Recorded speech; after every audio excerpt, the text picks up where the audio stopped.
Marco Rubio, trailing very badly, has only won Minnesota and Puerto Rico. There was a rumor that he was going to win Hawaii, and then he finished a miserable third. Okay, he finished fifth in one of the states to Ben Carson, who had already dropped out of the race. Oh, Okay. that is so devastating. True. So There's a word for that. It's pobrecito. I don't know, but it sounds bad. Yeah. Yeah. If Florida's coming up, that's his home state. He thought he was going to win it, and then he was going to surge from there. But he looks to be about 20 points behind in Florida. So does he get embarrassed on Tuesday? Does he drop out immediately? It's over. He drops out immediately. He's got probably right now enormous pressure from inside the campaign from all his paid workers.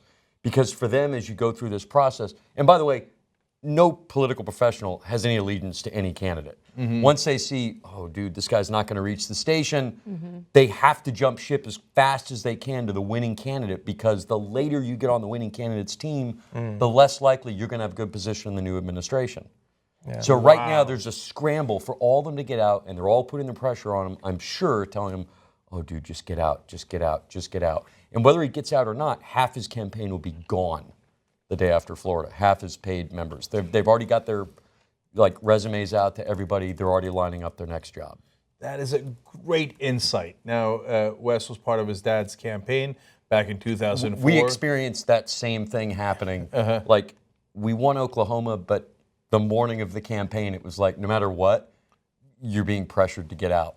Mainly by your own campaign workers. Wow. Wow, that's really interesting. Now, the donors who invested a lot of money in the beginning were pressuring him to stay in, but now they've gotten kind of embarrassed, and it seems like they don't want to sink any more money into this sinking ship. In fact, Rubio has run out of money and couldn't run ads in Florida. Oh, what a miserable management of your campaign, that in the state you most have to win, you already ran out of resources, even though you got so much establishment money. He had so much. And it's your state. Yeah. And it's your state. Yeah. He's on death watch. He's gone. He's gone. Yeah. I mean, look, I saw a poll recently in Florida that wasn't too far off. It's still within the realm of possibility. It hurts to not have the ads, but he'll just fall back on a long list of accomplishments from his time in the Senate and the personal love of the people of Florida. And maybe that'll be enough. But also, Kasich up by like 5 or 6 points in a couple of polls in Ohio. So that suddenly becomes a little bit more exciting than Florida. But there is still the possibility. I saw a Polls Plus 538 evaluation of Rubio's chances as being at like 18% still. And so 18%, you don't bet on it necessarily, but No, you don't. you try enough times, and 1 out of 9 or so, it'll work for you. So 18% is not as miserable as it could be, right?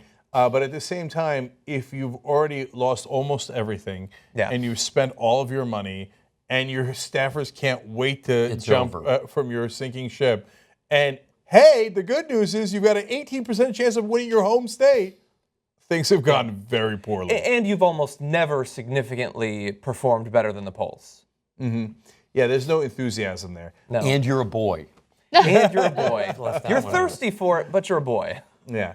So, Washington Post with a story today, the donors, the establishment, even the Washington Post, framing it as, oh, maybe he lost when he started going dirty against Trump. No, he'd already gotten crushed in every election before that. He went dirty because he had already lost, right?